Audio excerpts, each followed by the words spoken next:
Haleluya, haleluya, haleluya. Selamat datang dalam program kita Kamu Hebat. Saudara yang kasih dalam Tuhan, saya bangga untuk dapat kembali menjumpai saudara. Karena hari-hari ini kita banyak berjumpa saudara, tapi kita juga banyak program yang saya pikir perlu dan baik untuk saya bagikan buat saudara sekalian. Karena saya tetap percaya bahwa Tuhan kita dahsyat, Tuhan kita luar biasa. Dan kalau kita ngomong tentang Tuhan, kita ngomong tentang kesaksian, kita ngomong tentang mujizatnya, kita ngomong tentang karyanya, nggak habis-habisnya. Mungkin saudara berkata, Gilbert ketemu lagi. Haleluya. Nah, saudara yang kasih dalam Tuhan, hari ini saya mau mengajak saudara untuk mendengarkan kesaksian yang sangat inspiratif, saudara, dari seorang pengacara yang bernama Henry Indraguna. Beliau adalah pengacara muda yang cukup jadi berkat di bangsa ini, dan banyak kasus-kasus serius yang ditangani, dan puji Tuhan merebut kemenangan. Jadi saudara yang kasih dalam Tuhan, beliau pengacara yang sedang bersinar hari-hari ini di bangsa ini. Tetapi saudara yang kasih dalam Tuhan, ada sebuah pengalaman yang cukup menguatirkan karena beliau terkena COVID-19 dalam kondisi sampai sudah berpikir I'm finished. Hidup saya hanya sampai di sini. Nggak mungkin saya bisa bertahan lagi. Karena kondisinya sangat-sangat parah. Very, very terrible, saudara. Dan di saat-saat itu, saya nggak tahu kenapa tiba-tiba Roh Kudus mengingatkan saya untuk mendoakan beliau. Dan saya telepon, saya nggak tahu apa yang terjadi. Cuma tiba-tiba saya ingin telepon. Dan rupanya itu adalah momentum hal yang baik yang terjadi dalam kehidupannya. Sehingga Tuhan mulai bekerja dan mulai buka jalan dengan obat yang bisa didapatkan dan lain-lain. Dan sampai akhirnya hari ini ia sehat, sembuh total oleh kuasa Tuhan. Saudaraku yang kasih dalam Tuhan, kesaksiannya sungguh inspiratif dan sungguh luar biasa. Dan saya pikir ini mengingatkan kepada kita bahwa mujizat masih ada. Dan yang kedua, Tuhan bisa pakai apa saja dan siapa saja untuk menyatakan mujizatnya. Dan yang ketiga, untuk menyambut mujizat, kita harus menjadi orang-orang yang kuat, tidak cepat menyerah, tapi tetap percaya bahwa dalam Kristus kita lebih daripada orang-orang yang menang. Saya mau mengajak saudara pada percakapan yang indah, kesaksian luar biasa dari rekan saya, Bung Henry Indraguna. Buka hati saudara dan kamu hebat.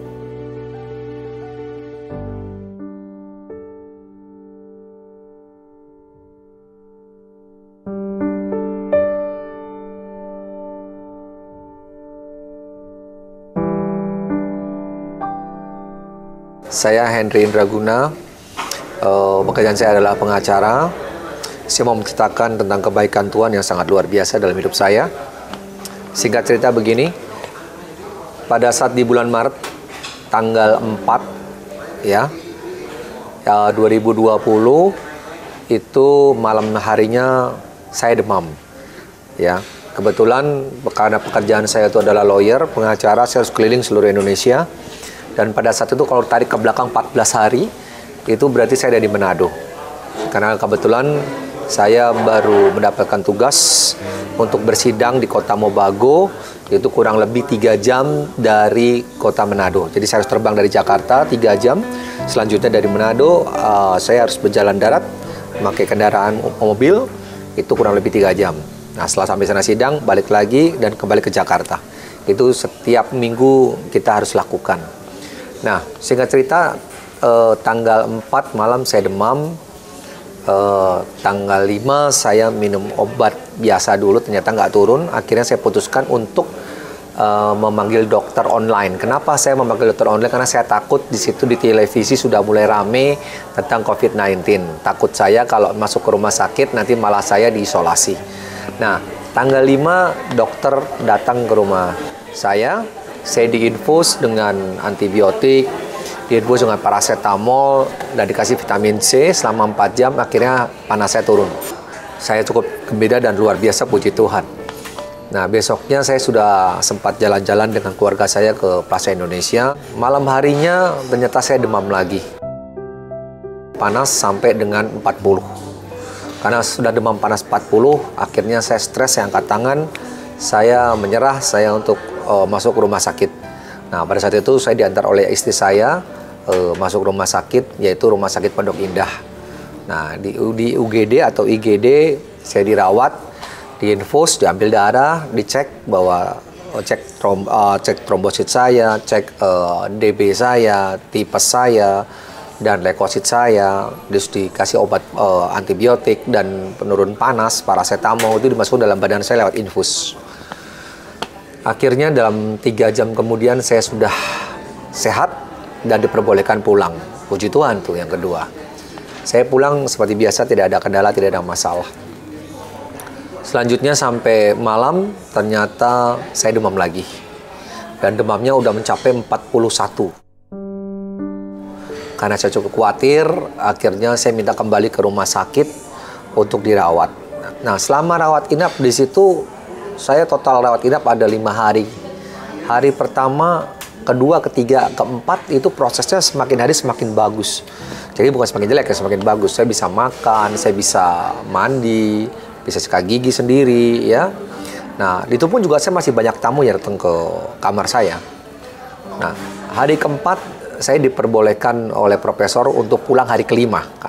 Dengan catatan hari keempat itu saya harus melakukan swab dulu. Jadi untuk memastikan segala-galanya everything okay, saya harus swab. Nah, swab itu dilakukan di UI ya, karena pada saat itu swab di Litbang RI cukup sulit. Setelah saya lakukan, selesai, saya dengan senang hati bahwa besok saya bisa pulang. Nah, pada saat hari kelima, ternyata pagi saya panas lagi. 38 sampai 39. Akhirnya profesor yang menangani saya ada 2, profesor dan dokter, menyarankan saya untuk diberikan obat untuk turun panas. Selanjutnya boleh pulang. Nah, saya diberikan obat penurun panas, akhirnya panas saya turun, saya pulang. Setelah saya pulang, ternyata sampai di rumah saya, di apartemen saya, malamnya saya demam lagi. Karena demam lagi, saya menghubungi dokter paru saya dan dokter profesor saya mengatakan bahwa saya panas lagi. Nah, memang dokter paru saya ini menangani saya karena pada saat di rumah sakit saya dilakukan CT scan ya dan USG. Memang di dalam paru saya ada pneumonia, jadi terlihat ada bintik-bintik putih. Dan memang di daerah saya itu ada leukosit yang cukup tinggi. Jadi menurut dokter paru saya mengatakan bahwa saya masih ada bakteri, yang bakteri itu tidak bisa langsung hilang. Itu butuh proses di rumah. Nah, dari proses itu, besoknya saya merasakan keadaan badan saya semakin turun. Karena pada saat itu saya tidak bisa jalan. Karena pada saat saya mau jalan, napasnya sudah tidak sampai.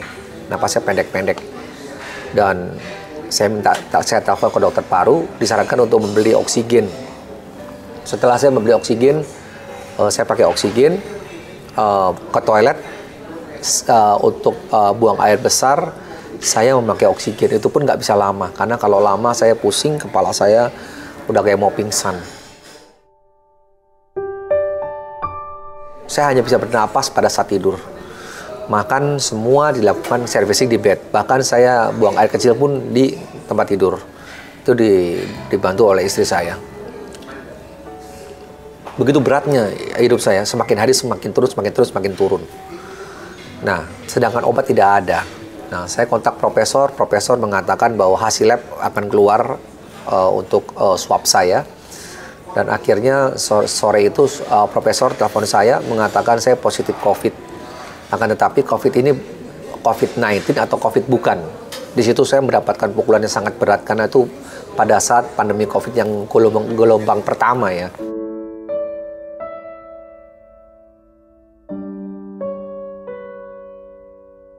Saya cukup kaget dan stres dengan putusan itu. Serasa saya ketimpa batu yang besar. Saya menanyakan apakah itu pasti profesor, itu hasil lab saya. Profesor mengatakan iya. Terus saya diminta datang ke rumah sakit. Saya mengatakan pada profesor bahwa prof saya tidak akan bisa jalan. Saya langkah 5 aja saya nggak bisa napas. Tersengal-sengal kayak orang mau pingsan. Profesor mengatakan paksakan, tolong dipaksakan kalau bisa pakai kursi roda. Akhirnya ya sudahlah, mau bagaimana lagi. Hari itu saya ganti baju, saya pakai oksigen dengan volumenya cukup besar. Saya berusaha berjalan dari kamar saya menuju lift. Cukup luar biasa, saya nggak bisa napas sama sekali. Batuk tersengal-sengal dan akhirnya saya minta berhenti di depan lift karena saya tidak sanggup jalan. Cukup berat. Batuknya nggak karu-karuan, saya nggak bisa napas. Sampai di mobil saya tiduran, bisa napas lagi. Nah, pada saat itu saya sudah diberikan rekomendasi untuk satu rumah sakit rujukan di Jakarta ini. Pada saat saya berdoa, Tuhan, apakah saya harus ke rumah sakit rujukan atau saya mendingan memilih isolasi mandiri? Saat itu Tuhan mengatakan, kamu isolasi mandiri, pulang ke Bandung. Akhirnya saya memutuskan pulang ke Bandung. Anak istri saya mengemas semua pakaian dan barang-barang. Akhirnya kami pulang ke Bandung. Di situ saya tekanan cukup berat karena yang saya takutkan anak istri saya juga kena, karena cukup dekat kan. Nah, pada saat itu karena saya tidak ada kerjaan, saya banyak melihat berita, dan berita itu malah semakin imun saya semakin jelek, badan saya semakin kondisi semakin ketakutan karena ada yang mati, ada yang mati, ada yang mati di sana, mati, meninggal dan lain-lain. Ya, mati dan meninggal dan lain-lain. Stres saya, hidup saya. Nah, singkat cerita anak saya pun juga demam.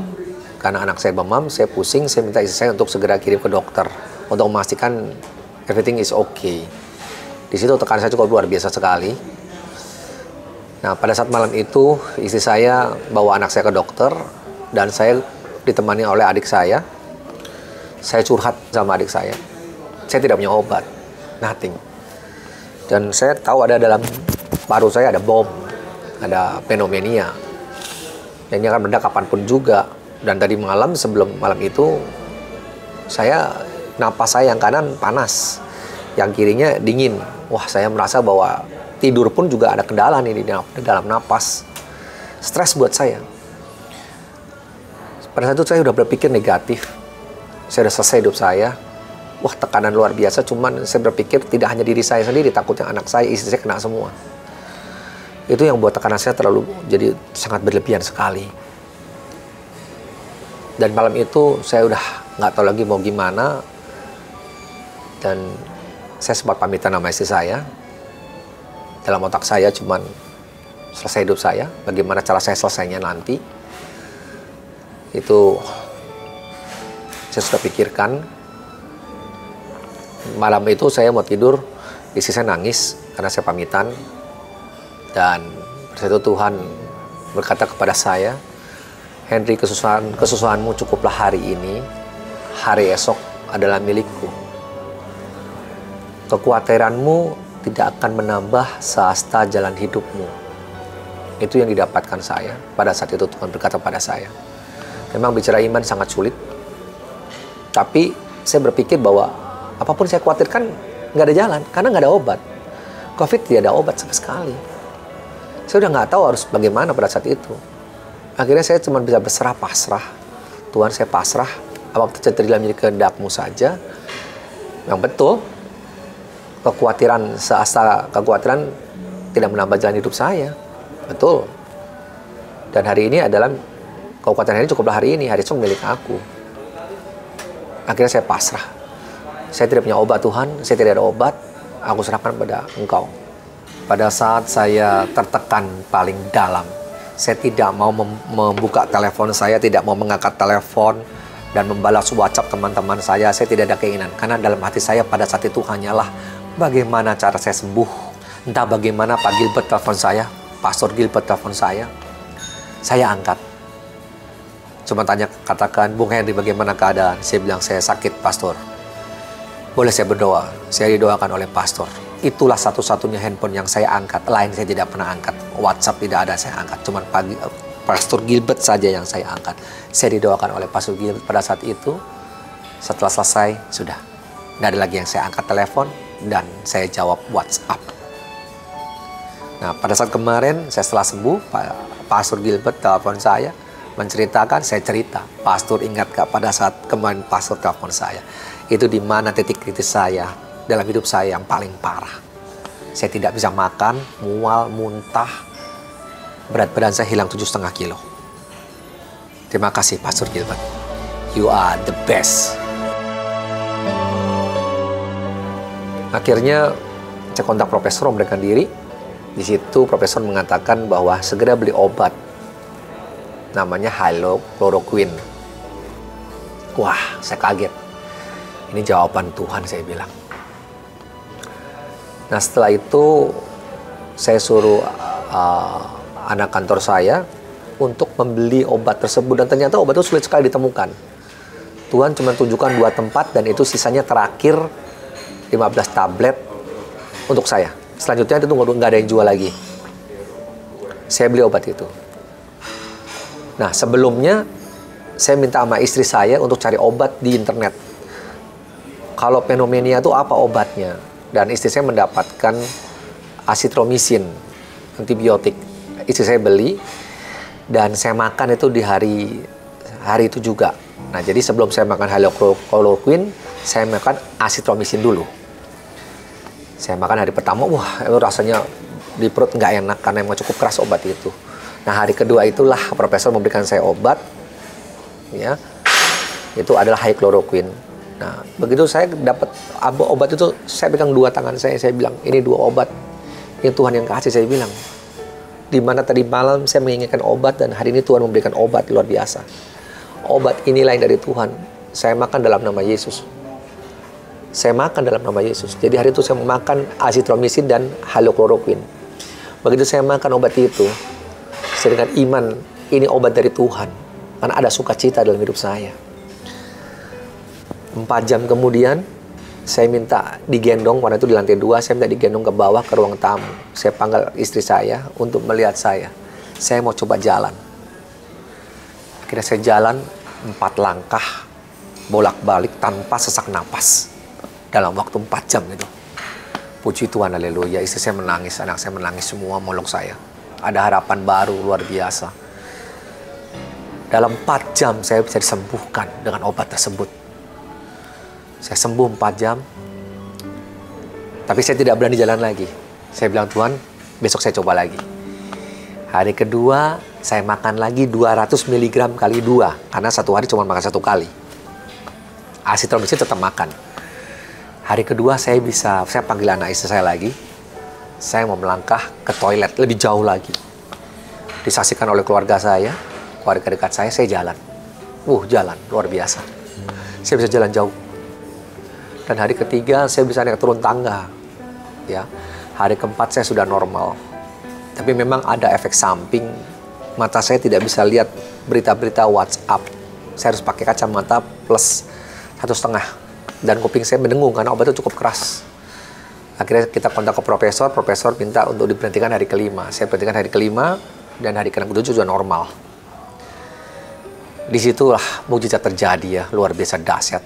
Dan selanjutnya saya sudah sembuh total. Ya.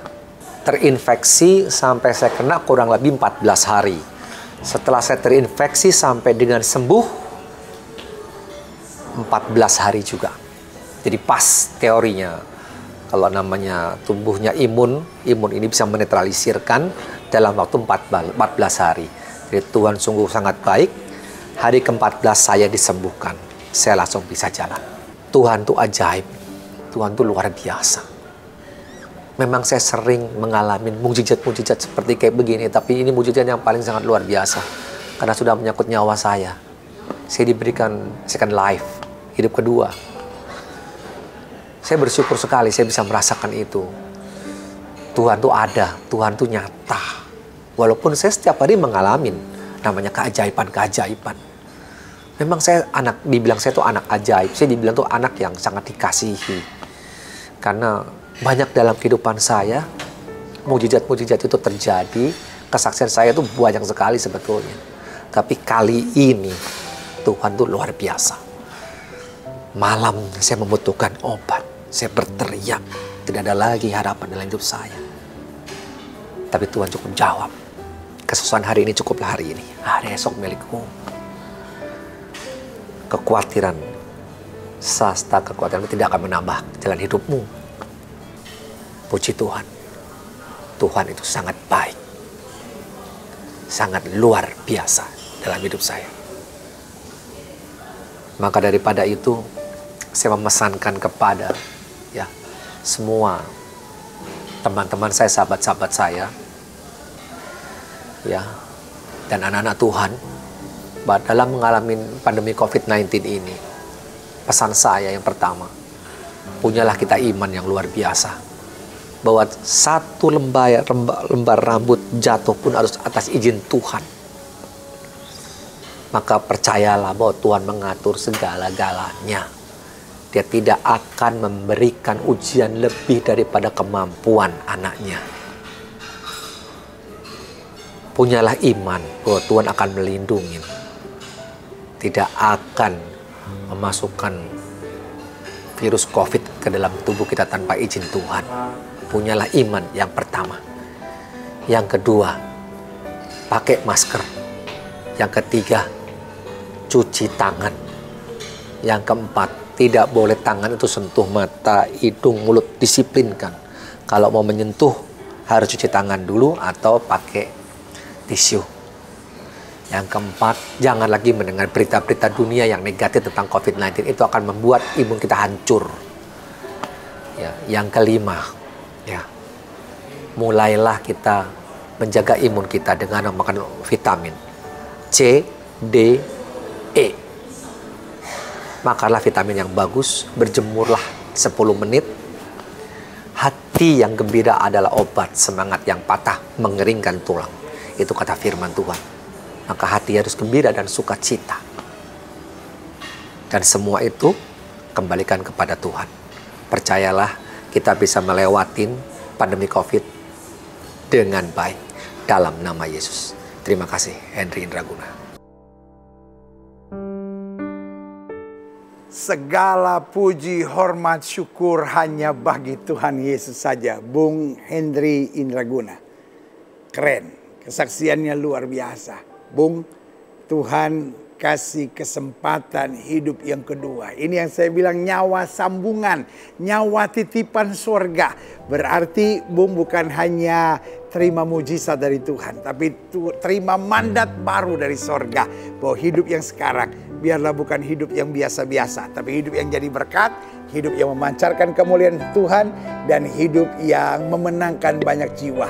Karena dalam keberadaan, dalam profesi sebagai pengacara, biarlah tetap menjadi saksi Tuhan, biarlah tetap menjadi terang, dan biarlah tetap menyatakan kemuliaan Tuhan. Saudara gue yang kasih dalam Tuhan, setiap saudara yang saya menyebutnya orang-orang hebat ini, saya bersyukur dapat berbagi kesaksian ini buat setiap saudara. Dan doa saya, kesaksian yang sudah saudara terima sekalian, mengingatkan kepada setiap saudara, engkau harus tetap berjuang, engkau harus tetap percaya, engkau tetap harus mengandalkan Tuhan.